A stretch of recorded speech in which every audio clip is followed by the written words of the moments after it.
think. Mark chapter 14, verse 3 through 9 is where we're going to be tonight. Did I tell you my name yet? I'm John. Hi. Hello. Mark chapter 14, verse 3 through 9. While Jesus was in Bethany, reclining at the table in the home of Simon the leper. What a terrible nickname. Simon the leper. It's like, listen, there's a lot of Simons. We need to distinguish you some other way. He's like, can we just talk about how cool I am? Or no, Simon, the one with leprosy. They're in the house of Simon the leper anyway. And a woman came. This is the main character of our story tonight. A woman came with an alabaster jar or an alabaster box. A very expensive perfume made of pure nard. She broke the jar and poured the perfume on his head. Now this account, let me do a quick little Bible study for you. This account doesn't say who this woman was, but we see in John chapter 12 that John clarifies that this woman was a woman by the name of Mary. Now there are a lot of Marys in scripture. This is not Mary Magdalene. This is not Mary, mother of Jesus. This is Mary of Bethany, and her sister is Martha. This is the story, if you remember, where Mary is worshiping at the feet of Jesus, and Martha is busy with all of these things, and the disciples are criticizing. So that's the context of this story. And some of those present, as she broke this box at his feet, were indignantly saying to one another, why this waste of perfume? It could have been sold for more than a year's wages and the money given to the poor. And they rebuked her harshly. Jesus said this, leave her alone. Whew.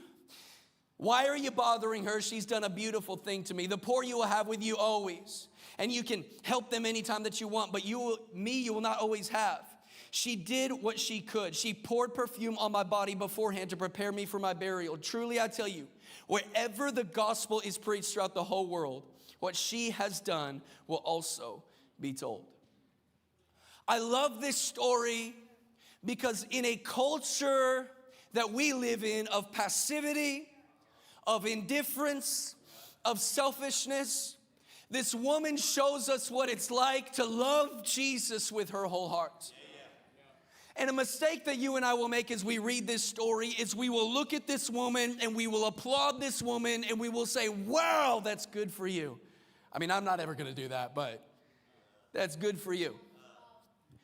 And there's a misconception tonight. Hear me, young adults. Hear me, youth. There's a misconception that there are like really passionate Christians and then really passive Christians.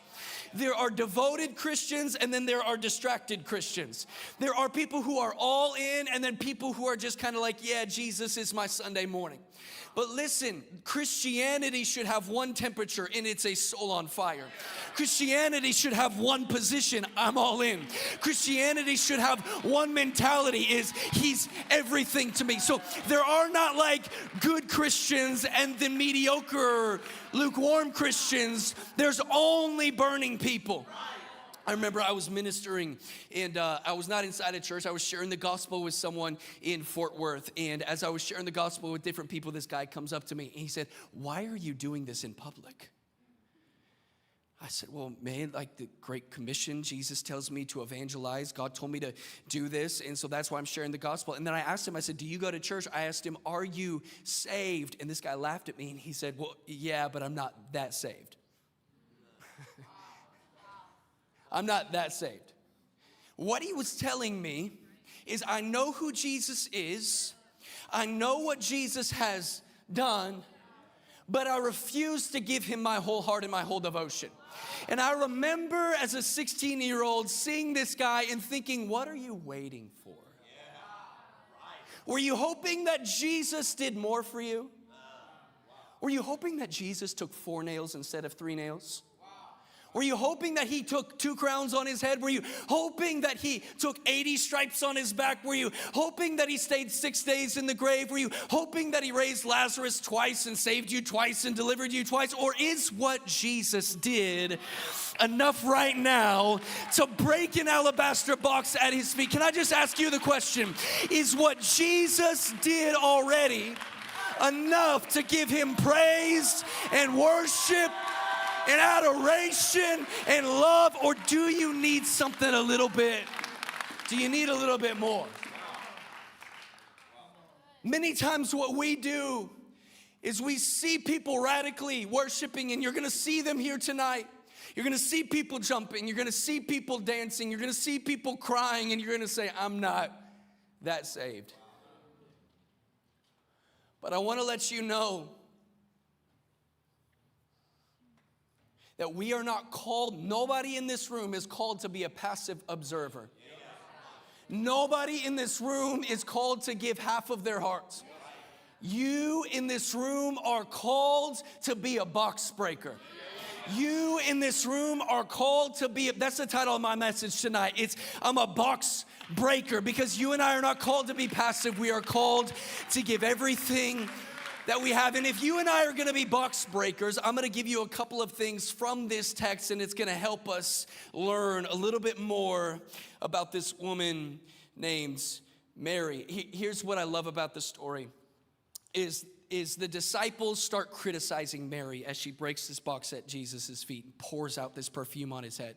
People start criticizing her, and Martha starts saying, hey, you shouldn't be worshiping, come help me work. And if I'm Mary, just to be honest, I don't know where my sassy people are at, but if I'm Mary, I'm clapping back. You know what I mean? Like, what are you criticizing me for? Like, you're just sitting there, I'm worshiping. If I'm Mary, I'm going to start making fun of every single one of the disciples one by one. I'm going to be like, Peter, you're acting all pious, but you look like the type of dude that would deny Jesus. Matthew, you're awkward. John, you keep telling people that you're 6 foot, but you're actually 5'11". Bartholomew, you smell. Judas, you sus. Okay, if I'm Mary, I'm clapping back. But here's what I love about Mary, is Mary doesn't even respond. And if you and I are going to be box breakers, here's the first thought for you. Don't get distracted. If the enemy cannot destroy you, the enemy will distract you. If the enemy cannot break you down, the enemy will steal your focus, which is why he will do whatever he can to get your eyes off of Jesus. The enemy has one mission for you: get your eyes off Jesus, so he will distract you with sin. He will distract you with people. He will distract you with substances. He will distract you with scrolling. He will distract you with relationships. He will distract. Why does he want to distract you? Because he knows that if he can distract you, he can pull you away from right relationship with Jesus. I'm here to tell you, don't get distracted. I would propose, and maybe you're like, well, Pastor John, like, I just have a hard time focusing, and when we're in worship, I'm distracted, I'm thinking about other things. I would propose to you that we are actually professionals at staying focused on things that we enjoy.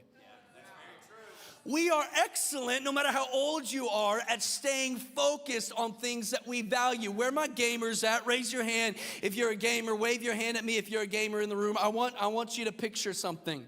You're playing Warzone. That's what it's called, right? Warzone. You're playing Warzone. And you've gotten down to 3 people. Yeah.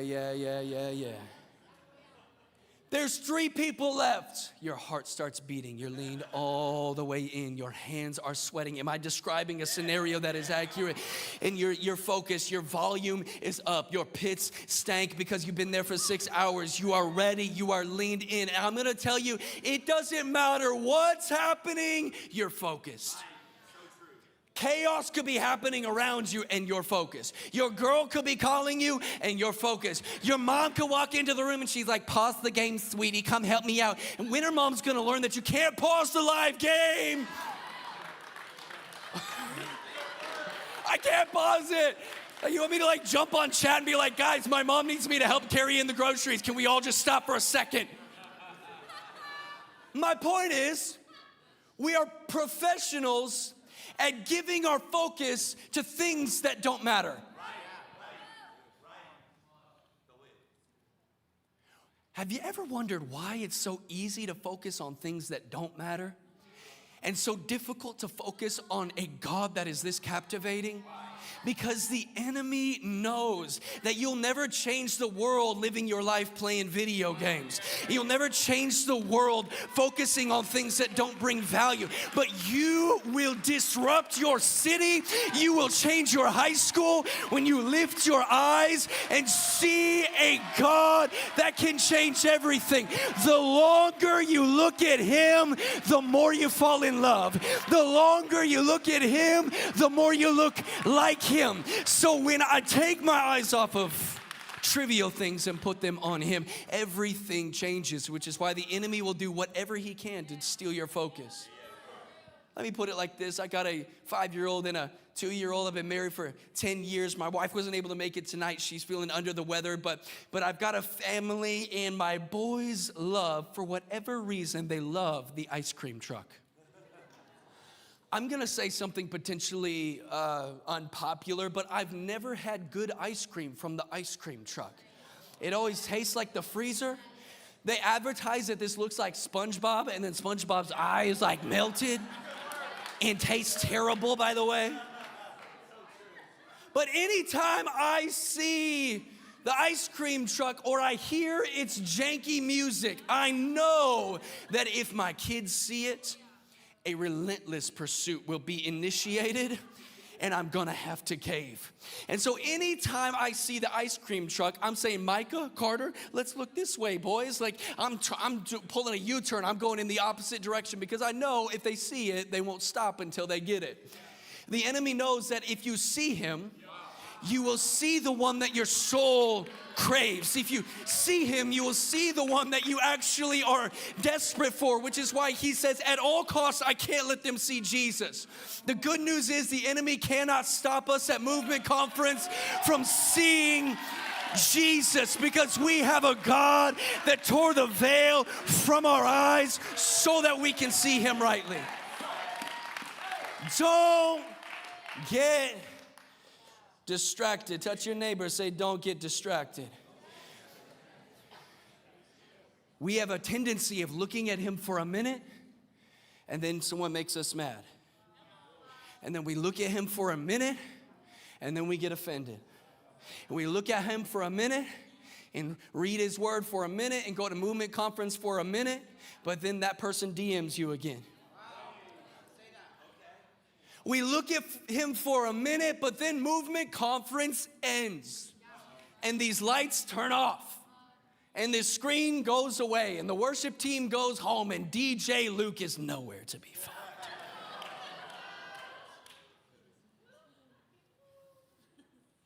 We have a tendency of looking at Jesus for a moment and then looking away. And I'm just going to tell you, the longer you look, the more you are changed. What I love about this story is not only is Mary undistracted and focused on Jesus, this is what I love. It's almost like she didn't even hear them. Picture this room, chaotic, critical, people pointing fingers. Martha's smashing dishes in the sink to try to get Mary to come do something. Anybody's parents ever do that? I would love to help you if you just ask me.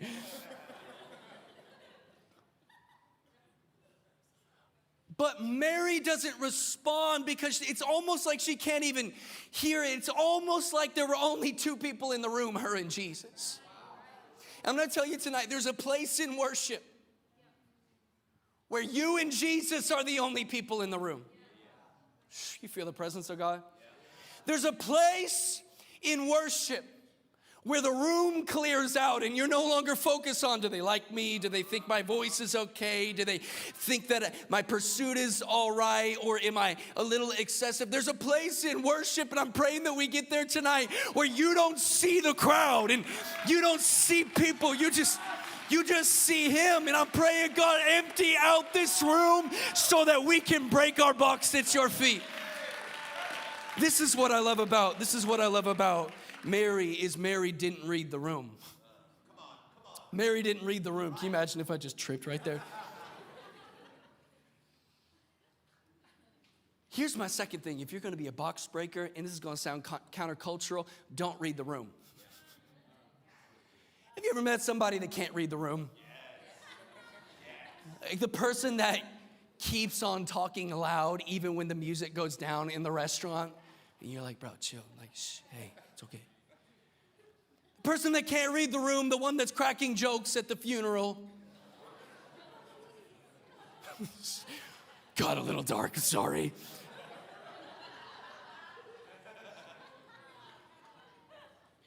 It's the person that is like happy-go-lucky and hyper at 5:30 in the morning, and they can't read the room. I remember one time I had an encounter that affected me for my whole life with somebody that could not read the room. It was my wedding day, and we had hired DJ Samodi.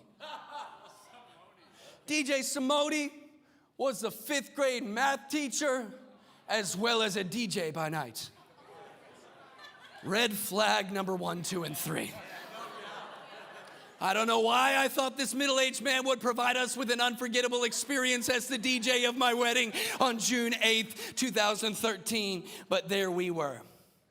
And we were dancing on the blacktop, an outdoor wedding, and Grandma Judy was there. And Grandma Judy started going in on her dance moves. She got a little out of hand. And she was dancing to this song. I think it was called The Twist. I don't know if you ever listened to old music, but she was dancing and she got a little out of hand, and it was like a movie. At the very end of the twist, Grandma Judy twists too far. She stumbles, she falls, and Grandma Judy slaps her head on the blacktop. Everyone gasps. Wow, that was amazing. Can we just like do that one more time? Everyone gasps.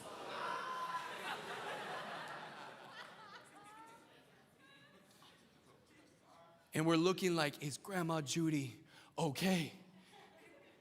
And there was only one person that couldn't read the room. Any guesses on who that was?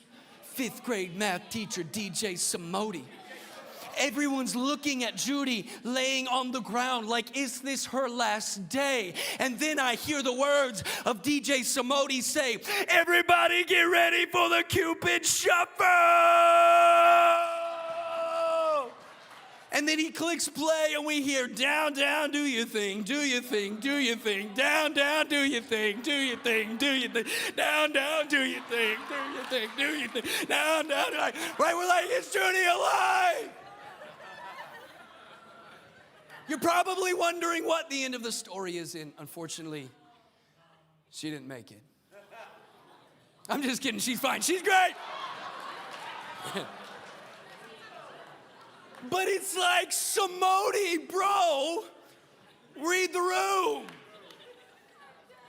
And in leadership, I would tell you, read the room. In personal relationships, I would tell you, read the room. In the way that you communicate with people, read the room. But in your worship, the last thing that you need to do is read the room. Because you know what you and I would do? You and I would break the box at the feet of Jesus. We would pour out the oil, and then we would look around like, is this okay? Is this too much? Is this a little bit excessive? Don't read the room. So if you allow other people to dictate how you worship, you will never get everything that God has for you. She refused. Imagine this moment. This was not a worship night.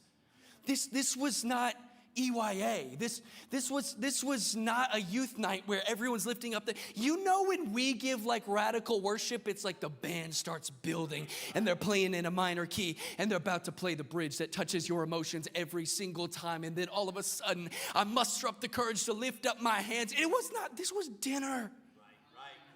Right. If she reads the room, she never breaks the box. If she watches what everyone else is doing, she never breaks. But she decides in this moment courageously to break the box at the feet of Jesus. I remember hearing this story about a lady who came up to a senior pastor. This was not at our church. This was a different place. This lady came up to the senior pastor and she said, Pastor, I got to be honest with you about something. I don't really like the worship here. And then everyone gasped.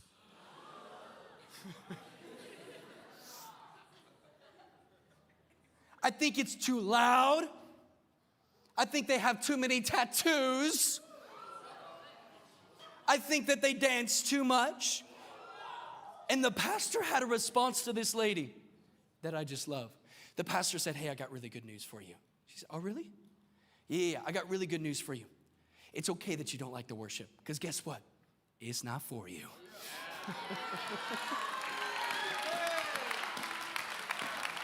And I just wonder if we could raise up a generation that says, I don't care if you think I'm wild. I don't care if you think I'm crazy. I don't care if you think I'm head over heels. I don't care if you think that I'm a little bit much or a little bit excessive. I don't care if you don't like the fact that I break the box or the way that I sound.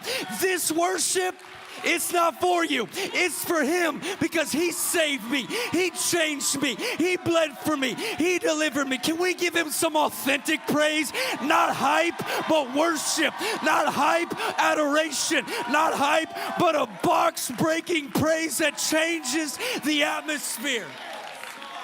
Woo.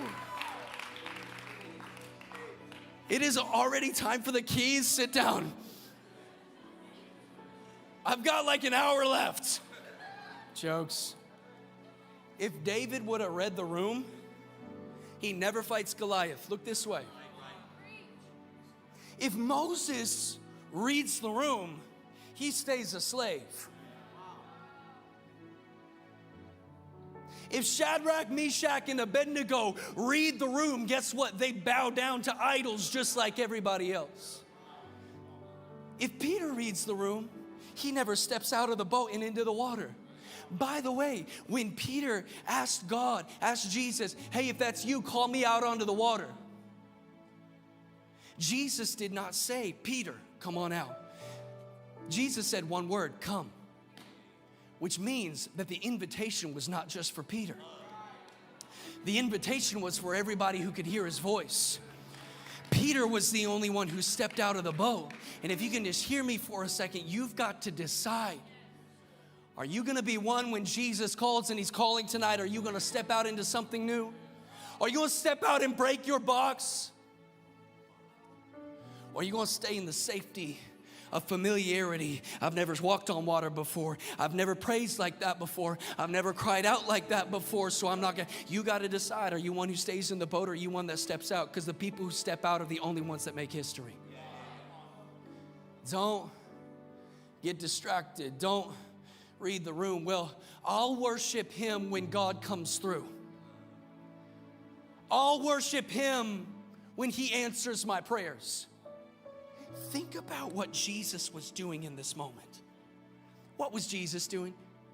He was reclining at a table, eating a meal, not doing anything impressive.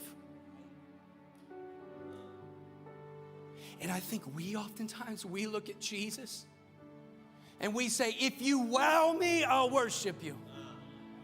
Yeah, you do a miracle here tonight, God, I'll praise you. If you break out in power, I'll praise you. You answer my prayers and bless me, then I'm gonna praise you. But what Mary showed us is the most radical worshipers don't wait for him to answer their prayers. The most radical worshipers don't wait for something phenomenal. The most radical worshipers say, I'll break my box before you do a thing. I'll break my box before you say a thing, speak a thing. Before I get a prophetic word tonight, I'm breaking my box. Before I get healed tonight, I'm breaking my box. Before I get slain in the spirit or fall on the ground or feel a goosebump, I'm breaking my box. Because Jesus is not worthy because he touches your life. Jesus is worthy because of who he is. Don't read the room. Don't get distracted. Don't read the room. Some of you just need to remember what God has already done. You know what breaks my heart about this story? Are you guys good? You focused? Are you in this? I feel the presence of God. You know what breaks my heart about this story is that Mary was the only one breaking a box. Think about who was in the room. Martha was there, whose family she just had someone die in her family and he was raised from the dead. Lazarus was there and he was raised from the dead. Peter was there, the disciples were there who saw healings and signs and wonders and miracles. And after all that Jesus did, they're just sitting back, spectating. And some of you used to be so passionate about Jesus, and He's done wonders in your life.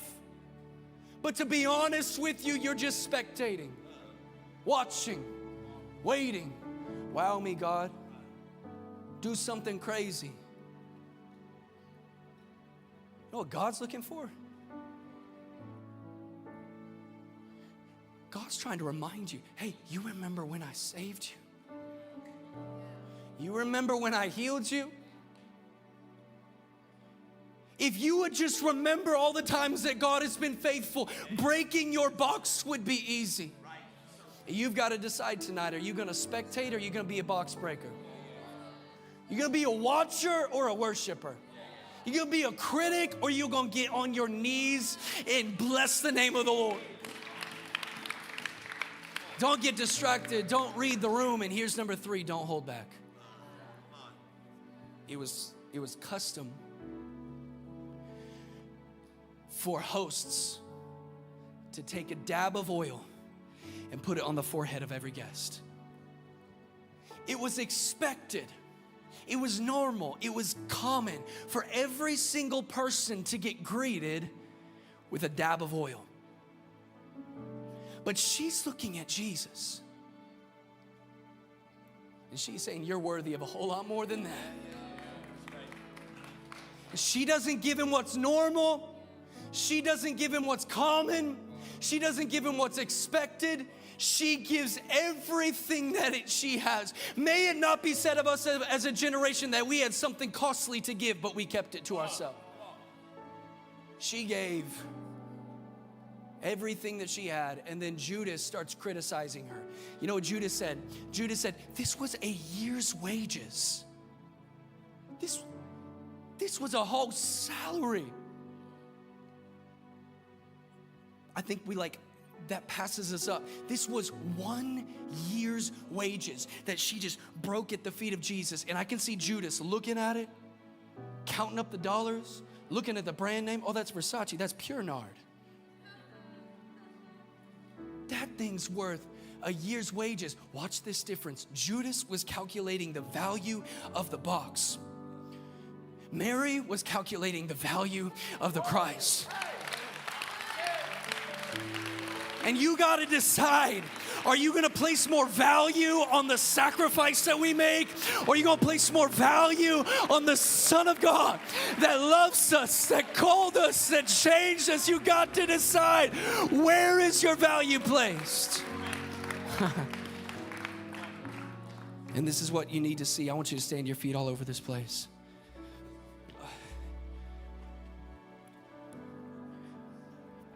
Mary look this way, look this way, look this way. Mary wasted the perfume.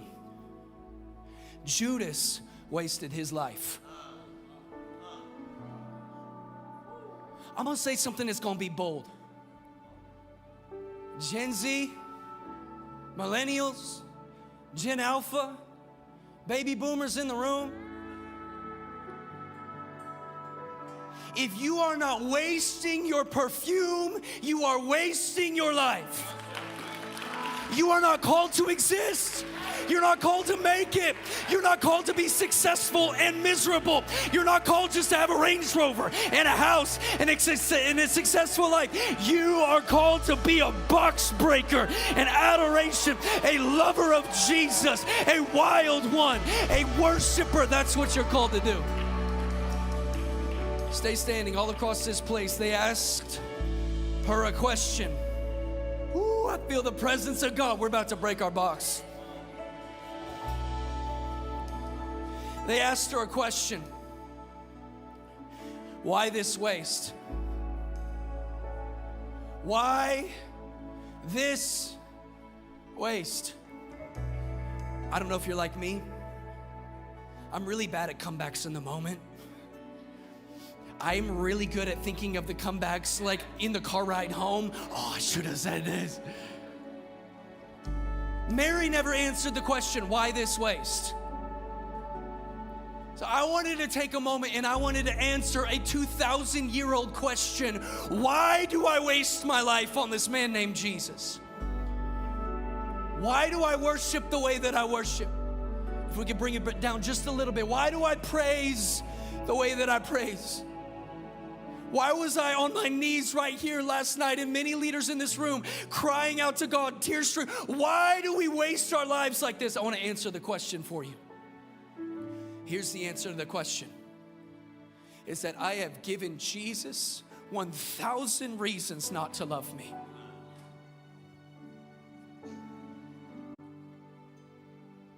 And he just keeps on pursuing. You know, we have a tendency to identify with the heroes of every story. Of course, we're the box breaker, never the critic. We're Noah building the ark. We are David slaying Goliath. We are Jonah when he is preaching in Nineveh. But can I be honest with you? I've been the critic more than I've been Mary. Can anybody be real in the room? I've been Jonah running in fear more than I've been Jonah preaching. I have been Peter denying Jesus more than I've been Peter preaching on Pentecost. There were seasons of my life where I was David, not slaying Goliath, but looking for Bathsheba. There were seasons of my life where I was running from God, where I'm Barabbas, the one that deserved to be crucified. We all want to say, I would love to tell you that I'm the hero of the story and that every morning I just get up and break my box. But to be honest with you, I have been the villain far more in my life than I've been the hero. And yet God's response to me, to Samson, to David, to Jonah, and to you is, while we were yet sinners, he gave his whole life for me. I didn't deserve it. I didn't earn it. I didn't do a bunch of good works to earn his love. He looked at me while I was David. He looked at me while I was Moses, the murderer. He looked at me while I was the woman caught in the act of adultery and said, I love you with an everlasting love. He's rich in mercy. So if I was to answer the question for you, why this waste? I would remind you of the fact that Jesus came down to the earth, wrapped himself in human flesh. He walked on the dust that he created. He looked up to a shining sun that he spoke into formation. He had spit in his face from DNA that he designed.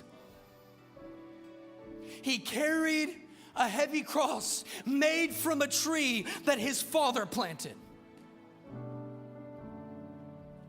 And Jesus wore a crown of thorns, and Jesus had nails in his hands and in his feet, and Jesus was beaten till no longer recognizable as a man, and Jesus hung on a cross, and just as this alabaster box was broken, Jesus was broken. So why this waste? He gave it all for me.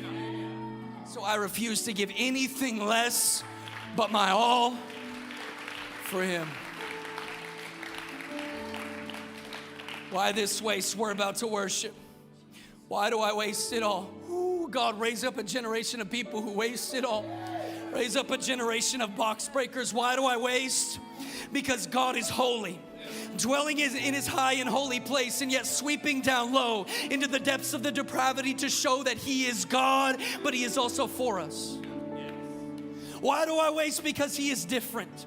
With eyes too pure to look upon evil, and an arm too strong to be matched with an equal, blameless in every possible way, and yet choosing in his compassion to absorb every ounce of my shame. Why this waste? Listen closely. Because God is love, drawing near and pressing into the sorrow of the sufferer, the agony of the afflicted, the pain of the addicted, and the shame of the sinner.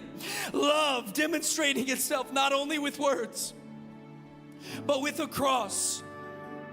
Not with empty sentiment, but with evidence, blood-bought, body-breaking, grief-bearing, hell-shaking evidence. Love, relentless in the chase and patient in the pursuit. Love, before the foundation of the earth, determining to set itself on you. I'm here to tell you that what the world calls waste, God calls worship. And the world can call it waste all they want. The world can call it waste all they want. If it's waste, I'm gonna waste every single drop that I have, not on people, not on money, not on resources, but on Him. Oh, we're here to waste it all on you, Jesus.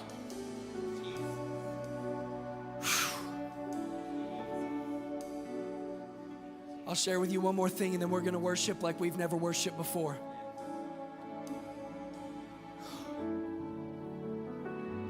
There's two types of people in this room. Look this way. There are box breakers, and there are spectators. And you get to choose who you are. In this room, there were two people. There was Mary and there was Martha. Mary worshiping, Martha working. And I was listening to JG preach the other day, and I heard him, he taught me something, that Mary and Martha both mean the same thing. Mary and Martha both mean rebellion. Martha was rebelling against the invitation to break her box. Mary was rebelling against people's opinions of her. And you're going to rebel against something tonight. And you've got to decide, am I going to rebel against the spirit that's in this room? Rebel against the power that's in this room? Rebel against the Spirit of God that's in this room? Or am I going to rebel against people's expectations? Hey, am I going to rebel against what people think about me? I want you all over this place. We're going to begin to break our box. It may look like crying. It may look like dancing. It may look like weeping. It may look like shouting. But whatever you do, find a place right now and begin to break your box at the feet of Jesus. Hey!